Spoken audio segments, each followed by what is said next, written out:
हमरा प्यार में कतना आशिक जाना बारे हो कतार में सुना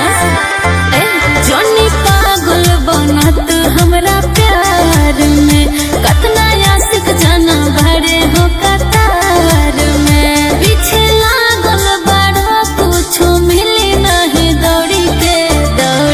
के बुझला पकड़ देखई है केहू औरी के कमी नइखे तोरा जस छोड़ी के बुझी है ना हमके दुई कौड़ी के कमी नइखे तोरा जस छोड़ी के कतने लोग ब्लैक लिस्ट में पड़ल बा। अरे जा म्यूजिक बाय अभिषेक गुप्ता।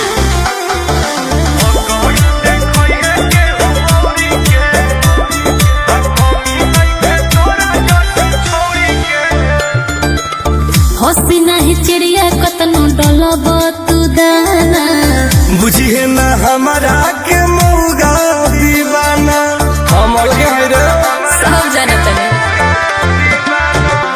हंसी नहीं चिड़िया कतनो डलब तू दाना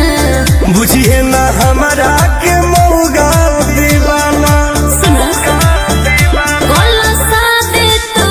जे अब भइल माथे मोरी के पकड़ देखई है केहू औरी के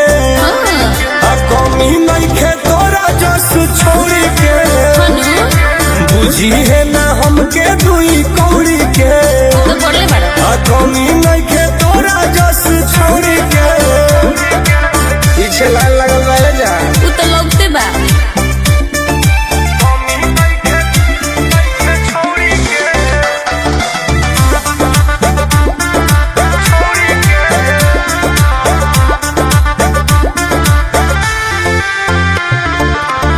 आदत सुधारयो सलोक अभिषेक हो मिली है रसीली कतने टुन टुन के अनेक हो ना वजन में आदत सुधारयो सलोक अभिषेक हो मिली है रसीली कतने टुन टुन के अनेक हो गलती भइल करो एक सेफ्ट हमर सॉरी के पकड़ देखई है केहू औरी के कमी नइखे तोरा जस छोड़ी के बुझी है ना हमके दुई कौड़ी के कमी नइखे तोरा जस छोड़ी के अपनी अकड़ अपने पास रखो शेर अकेला काफी है। अरे मान जा सॉरी।